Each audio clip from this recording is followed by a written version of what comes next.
दायरा तोड़ने की बात आई तब आपको पता है कि जैसे ही दायरा टूटा, आज महिलाएं एक स्वतंत्र रूप में आसमान के भीतर में उड़ रही हैं। मैं आपको क्रमवार तरीके से लेकर के आऊंगा। आप द्रौपदी का उदाहरण जानते हैं, आप सीता का उदाहरण जानते हैं। ये दो उदाहरणों में आकर के महिलाएं नहीं सिमट करके रह जाती, बल्कि ये महिलाओं का वो दौर था जहां पर महिलाएं अपनी सहन शक्ति को प्रस्तुत कर रही थी।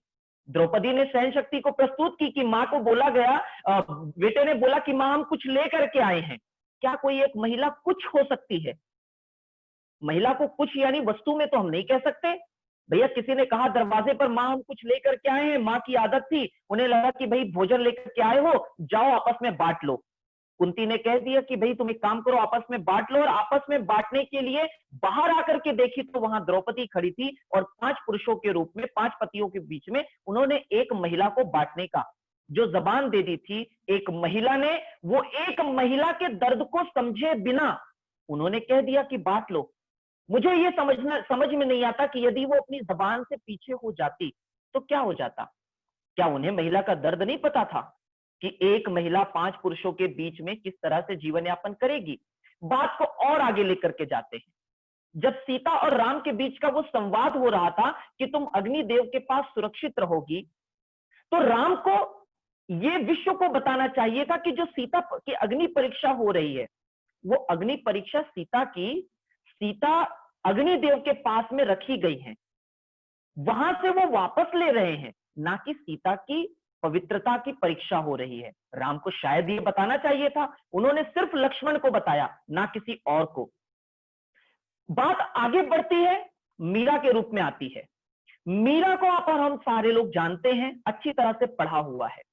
जब मीरा को पूरा का पूरा उनका ससुराल पक्ष और उनका मायका दोनों कृष्ण से अलग करने की कोशिश करता है, तब मीरा की आसक्ति देखिए, मीरा का समर्पण देखिए कि वो कृष्ण के सामने पूरी तरह से अपने आप को नतमस्तक कर देती है, और जहर का प्याला भी गले के नीचे उतारने के बाद भी वो जीवित रह जाती है। ये महिला की सहन शक्ति नहीं, बल्कि यहां तक हम लोग एक शक्ति के रूप में महिला को देखते हैं। और झांसी की रानी लक्ष्मीबाई के रूप में हमने एक नया इतिहास देखा कि झांसी की रानी लक्ष्मीबाई ने महिला सशक्तिकरण का वो उदाहरण प्रस्तुत किया कि देखो भाई, हमें वो चीज करनी है जो दुनिया के भीतर में लोग हमसे नहीं कह सकते थे। मैं जब किताबें पढ़ता हूं, आप लोग पढ़ते हैं, तो पता नहीं क्यों कहा जाता कि महिलाएं एक दहलीज के अंदर रहने वाली, महिलाएं एक दहलीज के भीतर रहने वाली, महिलाएं घर के भीतर रहने के लिए बनी हुई है। जब तक ये माना गया, तब तक माना गया। हम, मेरे बचपन तक मेरे ख्याल से हम हमेशा कहते थे पापा क्या करते हैं, और आज मैं स्कूल में पढ़ाता हूं और मेरे बच्चों से मेरी प्रिंसिपल या कोई और, या मैं कहीं जाता हूं तो पूछा जाता है मम्मी और पापा दोनों क्या करते हैं। ये महिलाओं का विकास है। और मैं जो कहता हूं या व्यक्तिगत रूप से मानता हूं कि झांसी की रानी लक्ष्मीबाई से लेकर के यदि सावित्रीबाई फुले तक का आप उदाहरण देखें, तो सावित्रीबाई फुले के माध्यम से पहली वो महिला है जो सावित्रीबाई फुले और ज्योतिबा फुले के बीच में पहला समन्वय मिलता है कि महिला और पुरुष दोनों इस समाज के महत्वपूर्ण आधार स्तंभ हैं, और दोनों का अपना महत्व है, दोनों का अपना अस्तित्व है, दोनों के बिना समाज की कल्पना नहीं की जा सकती। आपने और हमने बहुत जगहों पर अलग अलग चीजों में देखा, सुना और समझा हुआ है। हम लोग कहानियों में देखते आए, न जाने कितनी सारी चीजें पढ़ी हैं। मैं आपके सामने एक छोटा सा उदाहरण रखना चाहता हूं। उम्मीद है कि उदाहरण आप लोगों ने कहीं पढ़ा होगा या कहीं देखा होगा। आप लोगों ने एडिसन का नाम सुना हुआ है। एडिसन के बारे में एक जो सबसे प्रचलित किस्सा है, पूरी दुनिया जो जिसको सबसे बड़ा मोटिवेशन मानती है, मैं आपके बीच रखता हूं। एडिसन के बारे में कहा जाता है कि एडिसन जब प्राइमरी में थे, प्राइमरी की कक्षा में उनके टीचर ने एक दिन एक कागज उनके हाथ में पकड़ाया, और कागज पकड़ा करके उनके टीचर ने कहा कि ले जाकर के भाई तुम ये अपनी मम्मी को दे देना। एडिसन घर आकर के बोला कि माँ देखो, ये कुछ तो भी टीचर ने दिया है, आपके और हमारे साथ में हमेशा होता है। उनकी माँ ने उस कागज को देखा। अब आप मुझे बताइए कि आपके हाथ में यदि कोई कागज आएगा और उसमें कुछ ऐसा लिखा होगा जो आपकी उम्मीद से परे होगा। मैं आपको बहुत एक ऐसा उदाहरण देने जा रहा हूं, यदि आप ये उदाहरण जानते हैं तो बहुत अच्छी बात है। यदि नहीं जानते हैं तो मैं आपको माँ, महिला, नारी, स्त्री, औरत, या एक जैसे आप अंग्रेजी में फीमेल कहते हैं, उसकी ताकत और उसकी शक्ति देखिए कि उनके हाथ में जो चिट्ठी थी, उस चिट्ठी को पढ़ने के बाद एडिसन की मां की आंखों में आंसू आ गए। तो उसने उनके बेटे ने पूछा एडिसन ने, मां क्या बात है, आखिर क्यों, ऐसा क्या हो गया चिट्ठी में? तब उस मां ने कहा, चिट्ठी के भीतर झूठ देखिए, एक झूठ कितना बड़ा काम करता है। उस मां ने कहा, बेटा इसमें लिखा है कि तुम्हारी स्कूल तुम्हारे जैसे बच्चों के स्तर के लिए नहीं है। उन्होंने ये लिखा है कि इस स्कूल में हमारे यहाँ पर कम ट्रेंड टीचर हैं, हमारे यहाँ शिक्षक प्रशिक्षित नहीं है कि इस बच्चे को हम पढ़ा सकें। ये बच्चा सामान्य बच्चों से अधिक तीक्ष्ण बुद्धि का है, तीक्ष्ण समझदारी का है। मां की वो बात उनके सामने ऐसी पड़ गई और उन्होंने कहा, आज से तुम स्कूल नहीं जाओगे, तुम्हें मैं पढ़ाऊंगी। और जैसे उन्होंने ये कहा और मां ने उन्हें पढ़ाना शुरू किया, वही एडिसन कई वर्षों के बाद अपनी मां के एक झूठ के कारण, मां के संघर्ष के कारण एक बेहतरीन वैज्ञानिक बनते हैं। आप लोग जानते हैं फोनोग्राफ, इलेक्ट्रिक बल्ब जैसे महान आविष्कार करे, और महान आविष्कार करने के बाद एक दिन जब उनकी मां की मृत्यु हो गई, फुर्सत के क्षणों में घर पे अकेले बैठे थे, बूढ़े हो गए थे। बूढ़े होते होते उन्होंने अपनी सारी सामान जो था उनका सब संभाल के रखा था मां की याद के रूप में। एक दिन उन्होंने अलमारी खोली। अलमारी खोलने के बाद उन्होंने सारी चीजें देखना शुरू किया, मेरी बचपन की चीजें, बचपन की पेंसिल, बचपन की कॉपी, बचपन की एक एक चीज। तभी वहीं पर वो मां का रखा हुआ खत मिला जो उस टीचर ने दिया था। उन्होंने उत्सुकता बस उस खत को खोला, पढ़ना चाहा कि शिक्षक ने आखिर लिखा क्या था। मैं इतना होशियार था क्या कि वो टीचर मुझे नहीं पढ़ा सकते थे? यदि मैं अपने आप में देखूं तो मुझे लगेगा ना, क्या मैं इतना होशियार हूं कि टीचर मुझे नहीं पढ़ा सकता? लेकिन उसमें जो लिखा था वो पढ़ करके पूरी तरह से वो अचंभित हो गए। पत्र में लिखा था, आपका बच्चा बौद्धिक तौर पर काफी कमजोर है, इसलिए उसे आप स्कूल ना भेजें, वो हमारे स्कूल में पढ़ने लायक नहीं है। पढ़ते ही एडिसन की आंखों में आंसू आ गए। वो घंटों रोते रहे और फिर उन्होंने अपनी डायरी उठाई और डायरी उठा करके जो शब्द लिखा, मैं वो शब्द, वो वाक्य आपके मंच को सौंपना चाहता हूं।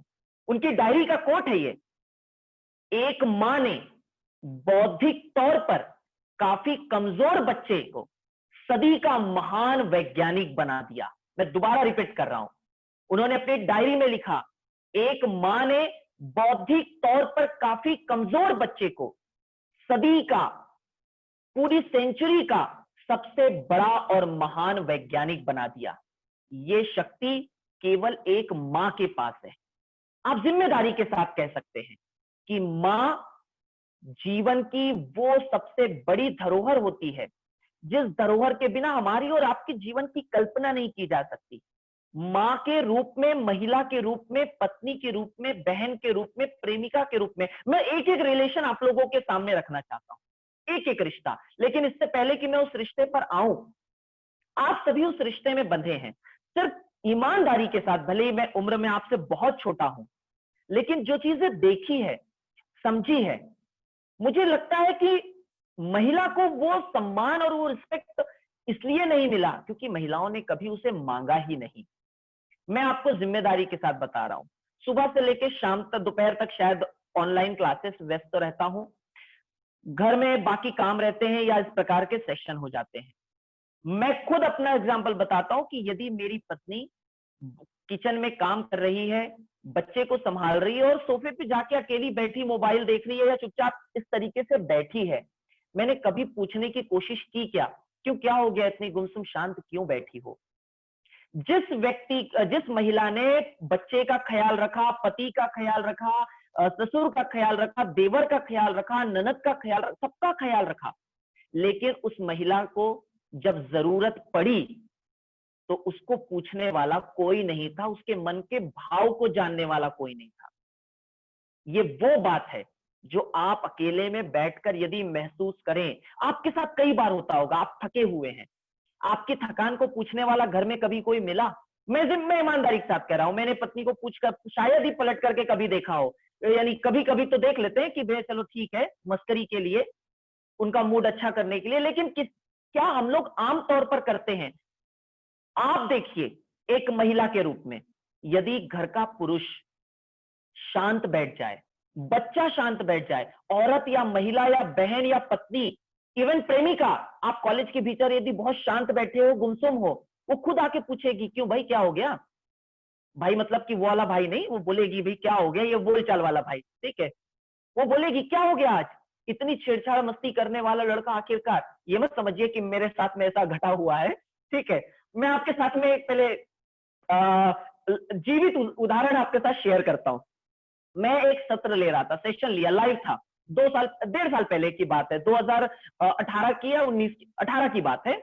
एक सत्र लिया, महिलाओं के ऊपर में बहुत बढ़िया सा सेशन हुआ, मैंने 2.5 घंटे बोला, और बोलने के बाद में मैंने उसमें चीजें बताया था कि महिला देवी है, दुर्गा है, काली है, चंडी है, आप ये हैं, आप वो हैं। तो सेशन होने के बाद में एक महिला बाहर आती है, उसके पति बाहर इंतजार कर रहे थे, और पति ने बोला क्यों भाई, बहुत ज्यादा टाइम लगा दिया यार, मुझे कुछ काम वाम थे, कम से कम बता के जाती तो मैं अपने काम कर लेता। पत्नी का एटीट्यूड देखिए, मैं दुर्गा हूं, मैं काली हूं, मैं माँ हूं, मैं क्या हूं, मैं क्या हूं, और आप उससे ऐसी बात करेंगे? पति सोचा यार जाते समय तो ये अच्छी थी, अंदर इसको क्या हो गया। वो इससे पहले कि दरवाजे की तरफ पलट के देखता, पैरों का जूता मेरे सिर पे मारता, उस हॉल का दरवाजा अच्छा हो गया, बंद हो गया था। तो कहने का मतलब ये है कि आप कई बार भले ही जोक या मजाक के रूप में देखें, लेकिन कई बार ऐसी चीजें होती हैं कि हमें सामान्य रूप से दिखने वाली, मैं आपको वापस वहां लेकर के आता हूं कि आप घर में जब अकेले बैठ जाते हैं, तो आपको पूछने वाला, आप ईमानदारी से दे, आप अनुभव कीजिएगा, सारी अनुभव की बातें बताऊंगा, किताबी बातें तो मैं ना बच्चों से करता हूं ज्यादा, ना आपके साथ में। आप अनुभव करिए, आप सोफे पर अकेले बैठे हैं, हो सकता है आप रात में 10 बजे, मैं परसों के दिन मेरा फोन देख रहा था, फोन में कुछ तो भी एक वीडियो एडिट कर रहा था या किसी से बात कर रहा था, एक मेरी पत्नी बगीचे, अपना बालकनी में बगल में खड़ी कुछ सोच रही थी, मैंने नहीं पूछा उसको, बाद में मुझे रियलाइज हुआ सोने से पहले, यार उस वक्त पूछ लेना चाहिए था, शायद कुछ बात पता चल जाती। हमारे साथ हमेशा ये होता है, हम सोचते तो हैं पर हम एक्सप्रेस नहीं कर पाते, लेकिन महिलाएं अभिव्यक्ति का सबसे बड़ा साधन है। इसीलिए कहा जाता है कि महिलाएं बोलती बहुत है, वो बोलती नहीं है, वो चीजों को एक्सप्रेस करती हैं, और पुरुष चीजों को दबा डालता है। दबा डालने से चीजें खत्म हो जाती है, रिश्ते खत्म हो जाते हैं। यदि शायद आप अच्छी तरह से एक दूसरे को समझ लें, आप अकेले कोने में बैठे हैं, तो शायद आप दोनों के बीच की अंडरस्टैंडिंग, रिश्ता, समझौता बहुत अच्छा हो सकता है। मैं थोड़ा सा और आगे आता हूं।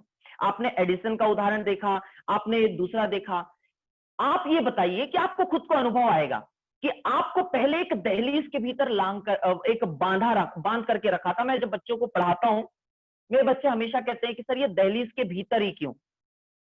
दहलीज के भीतर इसलिए कि बोला जाता था वहां से पुरुष प्रधान समाज की शुरुआत होती है। मैं पता नहीं क्यों, एक पुरुष होने के बावजूद भी मैं ये चाहता हूं कि यदि मेरी पत्नी कमाने जाए, मैं घर पे चौका बर्तन कर सकता हूं, भाई क्या आपत्ति है। मैंने मैं जिन्हें मानता हूं, मैं जिनसे मैं मार्गदर्शन लेता हूं, उनसे बोला, मैंने कहा कि पति और पत्नी दोनों का कमाना जरूरी है। उन्होंने बहुत अच्छी सी बात कही, बुजुर्ग हैं, काफी बुजुर्ग हैं, बोले अपने सफेद बाल की कसम खा के बोल रहा हूं, मेरी पत्नी कमाने जाती है तो उसके बाद मैंने तभी उसे एक्सेप्ट किया जब मैं घर का बर्तन और चौका करने की ताकत रखता हूं। तो पुरुष को महिलाओं के साथ में उस स्तर, आपको मालूम है कि आप सुबह से लेकर शाम तक इतने व्यस्त रहते हैं कि आपके साथ में चीजों को समझने वाला शायद ही कोई होगा जो कहे भैया इनको भी कुछ हो सकता है, इन्हें भी दर्द, इन्हें भी परेशानी, इन्हें भी चिंता, इन्हें भी चीजें हैं। तो हमें महिला सशक्तिकरण जैसे बड़े शब्द में लाके इतना लंबा सा बांध दिया। मीना तिवारी जी को बताया गया आप महिला सशक्तिकरण का सबसे बड़ा उदाहरण हो। वो सोच रही है मैंने ऐसा किया क्या है भाई। अब आपको पता नहीं है, इतने बड़े बड़े शब्दों में लाके डाल दिया, जबकि ये नहीं बताया गया कि जो महिलाएं कल किचन के भीतर बैठी थी, आज वो आकाश में कल्पना चावला बनकर के उड़ रही है। जो महिलाएं कल तक केवल एक कमरे में बैठ करके आपके झाड़ू पोछा, जूता पॉलिश और आदि चीजें करती थी, आज वो महिलाएं देश के राष्ट्रपति पद पर बैठ करके देश को सुशोभित कर रही हैं। पहली राज्यपाल बनती हैं, पहली प्रधानमंत्री बनती हैं, पहली राष्ट्रपति बनती हैं। यही तक नहीं, रेल चालक यानी ट्रेन की, रेल की ड्राइवर 1988 में सुरेखा यादव बनती हैं। पहली ट्रक चालक बनती है, ट्रक चलाती हैं, ऑटो चलाती हैं। हम लोग कल्पना नहीं कर सकते कि जो महिलाएं, ये कहा जाता था इनके कंधे बड़े कमजोर होते हैं। ये शब्द ना बड़ा अजीब सा है, ये इसके साथ में हमेशा होता है। अरे उसकी कलाई लचक जाएगी, और जब एक पंच पड़ता है तब समझ में आता है कलाई किसकी लचकी है या थोबड़ा किसका फूटा है। चेहरे पर किसके पड़ती है उसको समझ में आता है कि कलाई में दम था या आपके चेहरे पर दम था। हमारे सामने महिलाओं को इस तरीके से प्रस्तुत कर दिया गया कि हम और आप कभी चीजों को समझ ही नहीं पाए और समझने की कोशिश ही नहीं की। यानी महिलाएं किचन से निकलकर आकाश तक उड़ी तो उसमें किसी पुरुष का योगदान नहीं था। उनका अपना अपना आत्मविश्वास था। आपको आज भी यदि लड़का और लड़की के बीच में कंपेयर करने मिले कि लड़की को ज्यादा, अच्छा 10वीं के बाद में आपकी लड़की ने 10वीं पास कर लिया और लड़के ने 12वीं पास कर लिया, या दोनों आसपास में हैं जहां पर दोनों की पढ़ाई पर खर्च करने की बारी है, भारतीय समाज के भीतर लड़की पर मेडिकल का पैसा खर्च नहीं किया जाएगा, लड़के पर खर्च करने के सबसे पहले सोचा जाएगा। ये टेंडेंसी, ये मानसिकता हमारी बन चुकी है। इस मानसिकता को तोड़ने का काम हर्षिका शुक्ला जैसी लड़कियां करती हैं, जो पिछले साल बोर्ड के पेपर में पहला आकर के दिखाती है। वो लड़की जो महाराष्ट्र के भीतर में पहली एमपीएससी के टॉपर बनती है। वो लड़कियां जो यूपीएससी के पहले 10 जो फाइनलिस्ट, जो टॉप सिलेक्शन जिनका होता है, उनमें पहले 6 में जगह पाती है। यानी महिलाओं को यदि मौका मिलता है, समय मिलता है, तो वो उसके साथ ईमानदारी पूर्वक काम करती है, बजाय इसके कि आपको लड़कों या पुरुषों के साथ में वो चीज देखने मिलेगी। मैं खुद कह सकता हूं कि हम लोग उतने सशक्त और अपनी चीजें नहीं करते। महिला जो है, मुझे एक इसके पीछे मैं एक महिला से बात कर रहा था, एक ऐसी कहीं पे चर्चा निकली, महिला ने मुझे अपने बारे में बताया। मान लीजिए कि आप किसी को अपने बीच से कोट कर लीजिए, यदि मैं किसी को कोट करूं और मैं ये कहूं कि धारणा जी ऐसा कहती है किसी से मिलते वक्त, महिला का अर्थ पता है, म यानी मैं और हिला देने वाली। आप जमाने को हिला करके रखते हैं। आपके जितने काम हुए हैं, चाहे वो साइना नेहवाल हो, चाहे वो अन्य कोई हो, आपको सानिया मिर्जा की स्कर्ट जरूर दिखाई देती है, लेकिन उसका शॉट दिखाई नहीं देता कि वो कैसे शॉट्स मारती है, वो भारत का नाम रोशन करती है, आपको वो दिखाई नहीं देता। आपको भारत की आजादी से लेकर के अब तक, हम और इतिहास की बात ही ना करें, हम केवल अब की बात करें, आज वो चीज दिखाई नहीं देती। मेरे साथ एक सहयोगी शिक्षिका है, उनकी उम्र 57 है, 57 साल की है।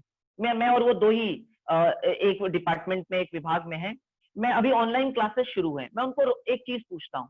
आप सुबह उठती हैं 4:30 बजे, पहले उनका लड़का दफ्तर जाता है तो उसकी तैयारी, फिर पति जाते हैं उसकी तैयारी, फिर आप 9 बजे से क्लास लेनी है उसकी तैयारी, और 9 से लेकर 2 तक। मैम खाना कब बनता है? उन्होंने बताया सर चिंता मत करो, जो 10-10, 15-15 मिनट के ब्रेक मिलते हैं ना, कभी दाल पक जाती है, कभी सब्जी पक जाती है, और 2 से लेकर 2:30 के बीच में खाना पूरा रेडी रहता है। ये यदि आप बोलोगे किसी एक व्यक्ति, पुरुष को, स्पेशली पुरुष को कि यार आज इतने काम करने, उसमें से वो 4 चीजें ड्रॉप करने की कोशिश करेगा, नहीं ये नहीं कर पाएंगे, बस इतना कर लेते हैं, ये नहीं कर पाएंगे। हमें महिलाओं के, आप देखिए वो सुबह उठ करके एक मशीन की तरह भिड़ जाती है। कभी किसी महिला ने बच्चे को नहीं बोला है आज मत पर, आज परेशान मत कर। यदि लड़की ने बोला ये खाना है, महिला वो होती है जो खुल करके उन्हें स्वागत करती है, उनकी डिमांड का, उनकी जो भी वो मांगते हैं, उनका ऑर्डर जो होता है वो उनके लिए सिराखों पर होता है। कहने का मतलब ये है, पुरुष प्रधान समाज को तोड़ करके एक समन्वयवादी, एक फ्लेक्सिबल समाज देने का काम केवल महिलाओं ने किया है। आपको आगे लेकर के चलते हैं और महिला सशक्तिकरण को यहीं पर यदि रोके, महिला सशक्तिकरण पे देखिए बोलने के लिए बहुत कुछ है, लेकिन मुझे लगता है कि महिला सशक्तिकरण पर लंबा भाषण और लेक्चर देने की बजाय यदि महिलाओं को यह एहसास करवा दिया जाए कि महिला के रूप में वो सर्वस्व हैं, सब कुछ हैं, जिनके बिना शंकर अधूरे हैं, जिनके बिना विष्णु अधूरे हैं। यानी विष्णु को यदि जन्म लेना है राम के रूप में, तो पीछे से टांग खिंचाई होती है, अकेले नहीं जाना है, मैं साथ में हूं। और यदि कोई दूसरी इंतजार कर रही है, यदि आपने वैष्णो देवी की कहानी सुनी है, यदि आप जानते हैं वैष्णो देवी की कहानी, तो माँ वैष्णो उनका इंतजार कर रही थी कि वो आएंगे, और विष्णु जी ने कहा, राम जी ने कहा था कि मैं आऊंगा, किसी और रूप में मुझे पहचान के दिखा देना, क्योंकि इधर सीता के साथ कमिटमेंट था, बेटा तुम उधर गए तो तुमको मैं नाग वाले पे देख लूंगी, शेष नाग है मेरे पास में, वहां तुमसे निपटा दिया जाएगा। क्योंकि लक्ष्मण तो पूरी तरह से उनके पक्ष में थे, राम के पक्ष में तो लक्ष्मण भी नहीं थे, जहां पे सीता और लक्ष्मण की चल गई वहां राम अकेले पड़ जाते थे। तो हमें ये समझना पड़ेगा कि ये जो समाज है, ये समाज को ये समझना पड़ेगा, ये समझना पड़ेगा कि ये जो समाज है ये ऐसे नहीं मिला है, इसमें दोनों की पूर्ति है। जब शिव जी विष का पान कर रहे होंगे तब उनको पार्वती ने ही रोका था, अरे पगला गए हैं आप, ये क्या दूसरों के लिए आप अपने आप को जोखिम में डाल रहे हैं। उन्होंने विष का पान अपने मन से किया था, लेकिन गले में पार्वती के कारण वो रुका हुआ था। यानी महिलाएं जब जब समाज को कुछ भी दिशा देती है, कुछ भी बताती है, व्यक्ति को बताती है, वो हमेशा राम वाक्य होता है, लक्ष्मण रेखा होती है, ये हम लोग कहते हैं। लेकिन हम ये क्यों नहीं कहते वो सीता वाक्य है, हम ये क्यों नहीं कहते वो पार्वती वाक्य है। जब पति को बुलाया नहीं गया और सती वहां आकर के अपने आप को भस्म कर डालती हैं, क्या वो एक उदाहरण नहीं हो सकता? हम उदाहरण देने आते हैं तो हम ऐसे उदाहरण समाज के भीतर क्यों रखते हैं जिससे नकारात्मकता आती है? पति की मृत्यु के बाद अकेले युद्ध के भीतर बच्चे को कंधे पर बांध करके यदि कोई लड़ने की ताकत दिखाता है तो हम उसको क्यों प्रमोट नहीं करते? हम किरण बेदी, जब बचपन में आप किरण बेदी का यदि कहानी पढ़ेंगे, उनकी बचपन की संघर्ष की गाथा, लोग उनको पागल बोलते थे, पागल है, पुलिस में जाएगी, वहां पे बॉडी लगती है, वहां क्या कहते हैं, क्या मैंने पढ़ा, हाँ, वहां पे मसल्स लगते हैं, वहां पर लड़ने की ताकत लगती है। किरण बेदी ने यदि उत्तर वही दिया होता तो शायद वो किरण बेदी आईपीएस नहीं बनी होती और आज गवर्नर नहीं होती। उन्होंने उत्तर जबान से नहीं दिया, उन्होंने उत्तर अपने काम से दिया। साइना नेहवाल और जब सानिया मिर्जा पर उंगलियां उठती है तो वो अपने शॉट से उत्तर देती हैं, अपने हाथ में जो उनका रैकेट है, जो बल्ला है, जो बैट है, उससे वो नहीं देती कि भैया सामने वाले का सिर फोड़े, वो उत्तर अपने काम से देती हैं। तो कहने का मतलब है महिलाएं अपने काम से खुद को साबित करती हैं, चाहे सीता के रूप में हो, जब वो घर से निकल जाने के बाद, बाहर निकल जाने के बाद बच्चों की परवरिश कर देती हैं। आज की महिला होती ना तो वो पूर्ण रूप से हक और अधिकार मांगती थी, लेकिन सीता ने त्याग और समर्पण का उदाहरण देकर के, यानी उनको तो नाम तक नहीं बताया कि ये इतने बड़े राजा तुम्हारे पिता हैं, ताकि बच्चों के भीतर लोभ और स्वार्थ की भावना ना जागे। उन्हें वो संस्कारी बनाना चाहती थी। मेरा अगला मुद्दा यही कि भारत में या विश्व में, विश्व का चलो छोड़ते हैं, भारत के भीतर यदि आपका बच्चा संस्कारी है, आपका बच्चा आदर्शवादी है, तो वो आदर्श एक माँ ने डाले हैं। मेरा बेटा यदि आदर्श से यदि आपका बच्चा बाहर जाकर के तूता की बात करता है तो सबसे पहले क्या आता है? क्या माँ ने यही संस्कार दिए हैं? हम पिता नहीं बोलते, हम माँ लाते हैं, क्योंकि पहले दिन से स्तनपान से जो संस्कार, या वहां से भी नहीं शुरू करते हैं। जैसे अर्जुन के वो रहस्य के बारे में अभिमन्यु गर्भ में सीख लेता है, वहीं से जैसे ही मां गर्भवती होती है वहां से वो संस्कार लेना शुरू कर देता है। और पहला स्तनपान वो मां जो सुखद अनुभूति करती है वो एक पुरुष नहीं कर सकता। और एक सृजन का जो अधिकार दिया है वो मां को इसलिए दिया है कि यदि पुरुष को जरा सी सुई भी लगती है, जरा सा खीला लग जाए, वो दर्द बर्दाश्त नहीं कर पाता। तो मैं बहुत खुल करके कह रहा हूं, आप सभी जिम्मेदार हैं, समझदार हैं, क्या किसी बच्चे को जन्म देते वक्त जो पीड़ा होती है, पुरुष उस पीड़ा को सहने लायक लगता है आपको? मुझे तो नहीं लगता, क्योंकि वो पीड़ा सह ही नहीं सकता। पीड़ा सहने की आदत ही नहीं है, उसकी पीड़ा गुस्से में निकलती है, फ्रस्ट्रेशन में निकलती है। खाने में यदि दाल में नमक कम पड़ गया तो थाली सीधी फेंक दी जाएगी, रोटी कड़क हो गई, डांट डपट और चिल्ला दिया जाएगा। मेरे घर में कमरे में बैठ करके पत्नी सोच रही होगी ये ज्यादा प्रवचन दे रहा है, देखती हूँ आज शाम को रोटी खराब करके, सब्जी खराब करके, फिर उसके बाद में चीजें आएगी। तो कहने का मतलब यह है कि पुरुष अपना गुस्सा निकाल सकता है, महिलाएं सहन करना जानती हैं बहुत अच्छी तरह से। आप जब पहला स्तनपान कराते हैं, उसकी सुखद अनुभूति और जो गर्भ के सबसे बड़ी पीड़ा पूरी जिंदगी में यदि किसी महिला को होती है तो वो एक बच्चे के जन्म के वक्त होती है। और यदि सीजर की मैं बात करूं, यदि आप महिलाओं को ज्यादा मोटिवेट करते हैं और बाकी चीजें बताते हैं, जाते हैं आप उनको, आप लोगों को जोड़ना चाहते हैं, आप यदि किताबी बात करेंगे, आप एक सामाजिक संस्था है, मेरा अगला मुद्दा वही है, सामाजिक संस्था के रूप में जब आप लोगों को जोड़ते हैं, मैं ये कहूंगा कि उनको आप ये मत बताइए कि आपके अधिकार ये हैं वो हैं, आप उनको उनकी भावनाओं की याद दिलाइए, आप उनको उनके सीजर का वक्त याद दिलाइए।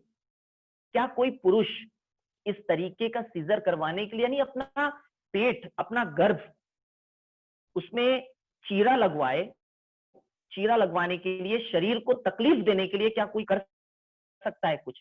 पुरुष तो नहीं कर सकता, महिलाएं हैं जो इसे करती हैं और कर सकती हैं। तो महिला सशक्तिकरण, महिलाओं का उद्देश्य इस समाज पर मही के रूप में, पृथ्वी के रूप में, वसुंधरा के रूप में केवल महिलाओं को अधिकार दिया है। मुझसे किसी ने पूछा था, एक बच्चे ने पूछा था, ठीक है, किसी ने मतलब बहुत बड़े विद्वान ने नहीं, एक मुझसे मेरे क्लास के बच्चे ने पूछा था। बच्चा मुझसे कहता है कि सर, धरती को स्त्रीलिंग क्यों कहा जाता है? मैं आपके सामने रख रहा हूं, आप उस बात को यकीनन, मैं आपकी आपके जो अध्यक्ष हैं, राष्ट्रीय अध्यक्ष, मैं उन्हें समर्पित कर रहा हूं ये चीज। उन्होंने कहा, आदरणीय श्रद्धा शुक्ला जी, काफी उम्र दराज लग रही है, मैम मैं आपको ये चीज कोट करता हूं और आपके राष्ट्रीय अध्यक्ष को, आप मुझे बताइए जो मैं कहने जा रहा हूं यदि सही है तो, और गलत है तो आप खुल के चैट में आकर के बता सकते हैं। मैं ईमानदारी से बोल रहा हूं, मुझे बच्चे ने पूछा कि सर, धरती को, वसुंधरा को, मही को स्त्रीलिंग क्यों बोला गया है?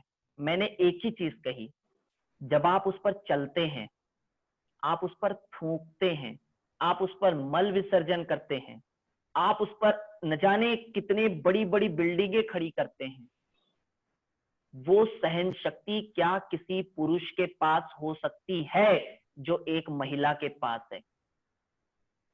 जो सहन शक्ति एक बच्चा एक स्तन से दूध पीते वक्त अपने नन्हे नन्हे पैरों से दूसरे स्तन पर मार रहा होता है, क्या वो एक पुरुष के पास हो सकती है? एक बच्चा जब रात को 2:30 बजे उठ जाए, पुरुष अपनी नींद खराब कर सकता है क्या? माँ सुबह 6 बजे तक बैठ करके उसको खिलाएगी, घुमाएगी, दुलारेगी, उसके सोने का पूरा प्रबंध करेगी। क्या एक पुरुष कर सकता है? क्या वो तो बोलेगा इसको लेकर के वहां जाओ, मुझे सुबह ऑफिस जाना है, तुम इसको लेकर के उस कमरे में जाओ, मुझे सोना है। इसमें कई ऐसी चीजें हैं जो सीधी आपके अनुभव से जुड़ी हुई हैं, आप ये चीज प्रत्यक्ष अनुभव कर सकते हैं। इसीलिए मेरा उत्तर था, महिला के रूप में हम धरती को पूछते हैं।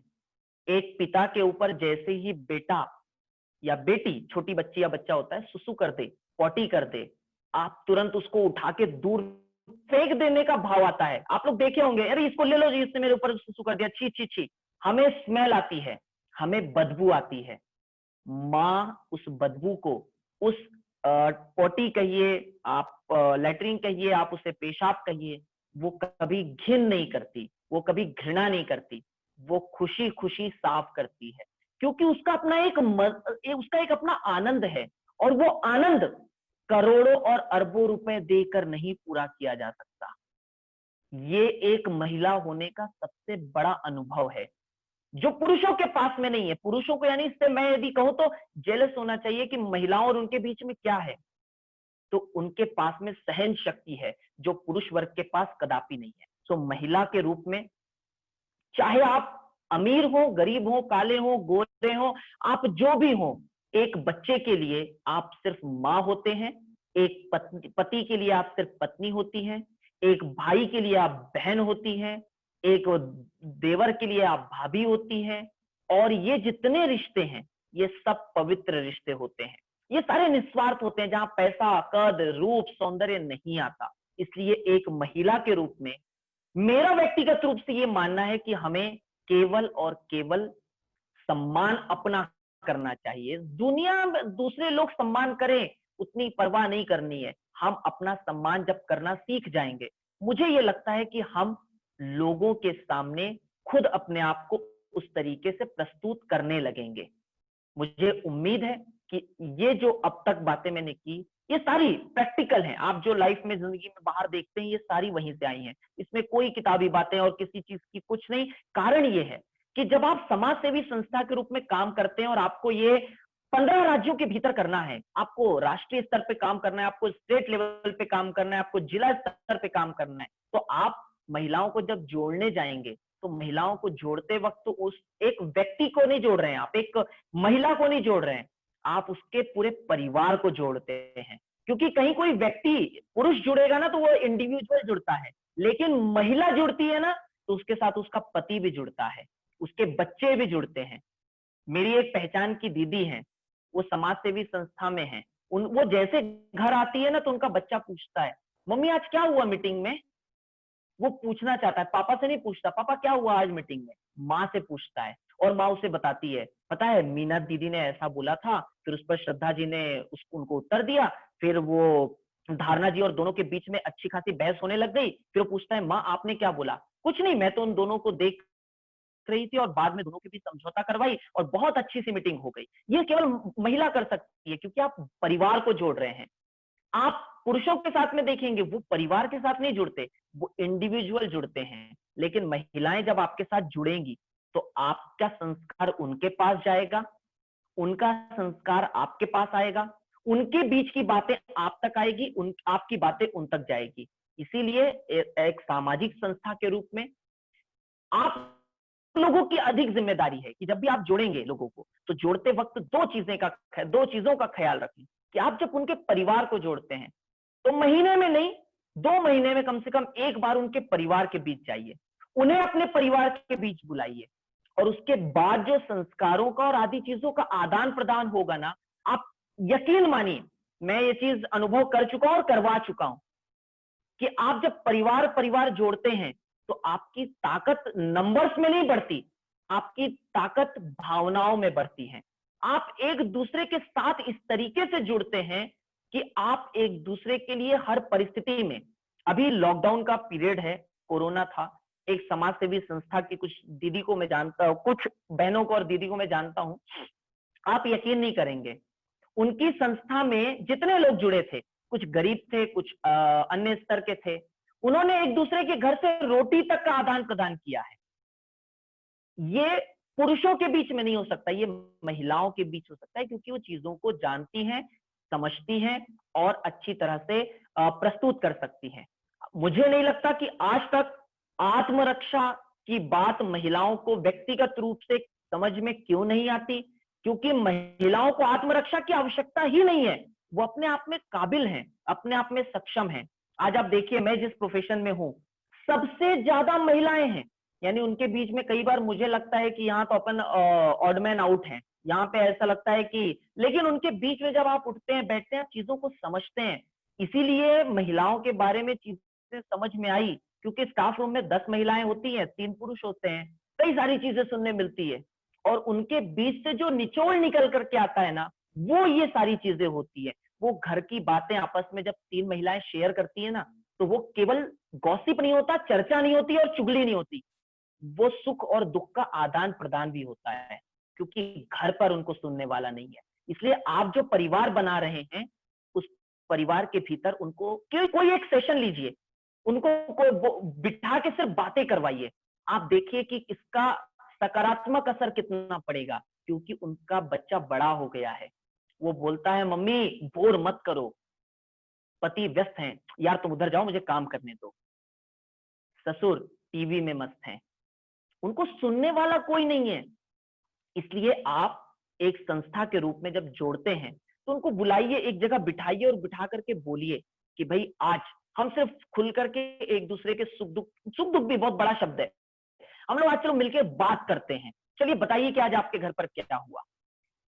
आखिरी के 1 मिनट बचे हैं, क्या आप दोबारा ज्वाइन कर सकते हैं? सो मैं अगला जो पेरेंट और माता पिता के बीच का जो रिलेशन है, मैंने केवल 10 पॉइंट्स बनाए हैं, मैं केवल 10 पॉइंट आपके बीच रखूंगा, 15 मिनट आपके और लूंगा और 15 मिनट बाद में खत्म कर दूंगा।